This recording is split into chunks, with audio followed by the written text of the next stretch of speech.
I grew up in an old-fashioned villa, a house with creaking floorboards and antique furniture that whispered stories of the past.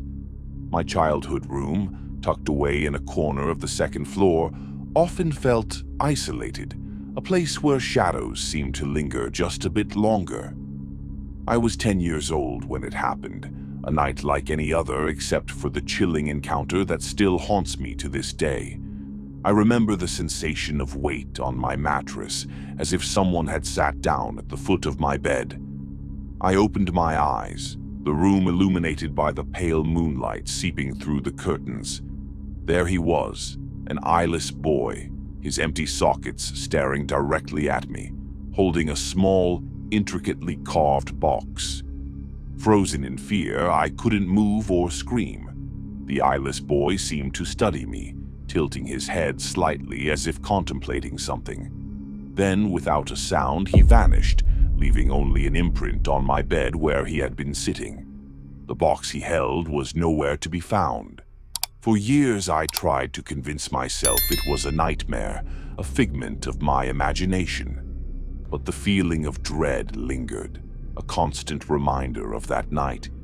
I never spoke of it, burying the memory deep within, hoping it would fade with time. Years later, when I was in my 20s, I brought my girlfriend, Emily, to my parents' house. She was napping in my old room one afternoon while I ran some errands. When I returned, I found her pale and trembling, her eyes wide with fear. Emily recounted how she had woken up to see an eyeless boy clinging to the wall. His empty sockets stared right through her, and she felt an overwhelming sense of dread. When she blinked, he was gone. Chills ran down my spine as she described the apparition. It was the same boy I had seen all those years ago. The memory I had buried deep within came rushing back, and I realized that what I had seen was real. I told Emily about my experience, and we both felt a sense of unease, as if the boy's spirit still lingered in the house. We decided to move out of my parents' place and find a new home, hoping to leave the ghostly encounters behind. Years passed, and Emily and I got married. We had a beautiful daughter, Lily, who was 2 years old. Life seemed to be settling into a comfortable routine. But then, strange things started happening again. We had moved back into my parents' house temporarily while our new home was being renovated. Lily slept in my old room, the very room where I had seen the eyeless boy. One night, I heard her talking to someone. At first, I thought she was talking to her stuffed animals. But when I asked her who she was speaking to, she said, "The little boy who is lost. He can't find his mommy." My heart raced as I remembered the eyeless boy. I asked her to describe the boy, and she said, "He has no eyes, Daddy. He looks scary, but he just wants his mommy." Emily and I exchanged worried glances, realizing that the spirit of the eyeless boy had found our daughter. Desperate to protect Lily, we sought help from a local priest who was known for his work with exorcisms.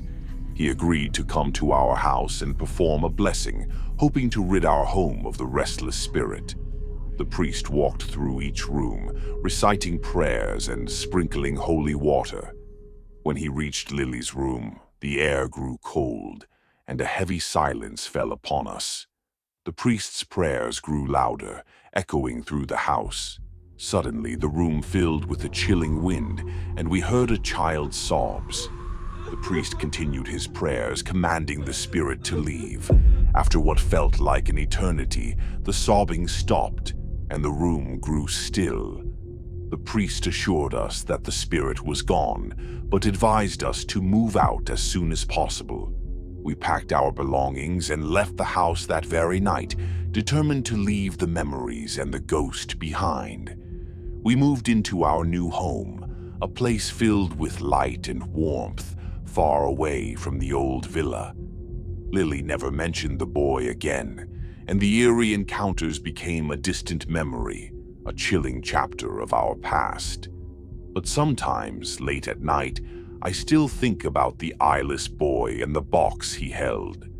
What was inside it? Why did he come to me?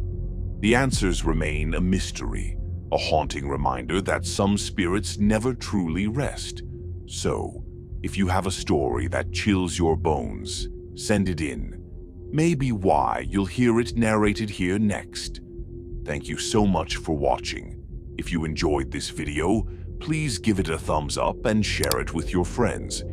Don't forget to subscribe to our channel and hit the bell icon so you never miss an update.